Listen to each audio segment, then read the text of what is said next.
তুলির আঁচড়ে প্রতিমার চোখের নকশার কাজ নিখুঁতভাবে সেরে নিচ্ছেন প্রতিমা শিল্পী ঝর্ণা পাল। ভোর থেকে শুরু করেছেন প্রতিমার রং আর সাজসজ্জার কাজ। ঝর্ণা পালের মতো সদর উপজেলার অন্যান্য প্রতিমা শিল্পীদেরও নেই ফুরসত। সোমবার সকাল থেকেই শুরু হবে পুষ্পাঞ্জলি, তাই হাতে রয়েছে মাত্র কয়েক ঘন্টা।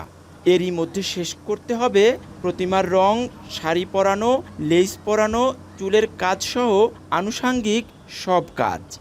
প্রতিমার চোখের কাজ করি, বন্যা করি, পুরোটাই করতে হয় নিজের। পারিবারিক কাজ করলে আনন্দই হয়, দুইটা টাকা পয়সা হয়, পোলাপানের লেখাপড়ার খরচা আছে, ওইয়া দিয়া চালাইতে হয়। সেই মারেই আমরা বানাইয়া মানে রং করে পুয়া দিতে আসি, এটা অনেক আনন্দের ব্যাপার। কারিগরদের অভিযোগ, প্রতিমা তৈরির উপকরণের দাম বেড়েছে কয়েক গুণ, তবে বাড়েনি প্রতিমার দাম।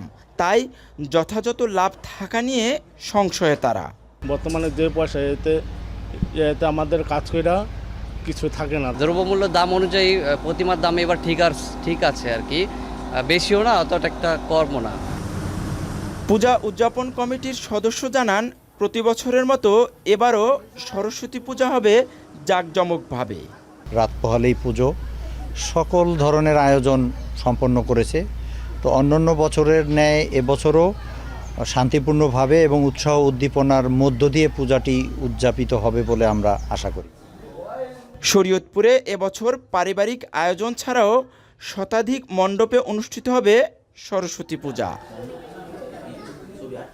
কাজী মনিরুজ্জামান, এখন শরীয়তপুর।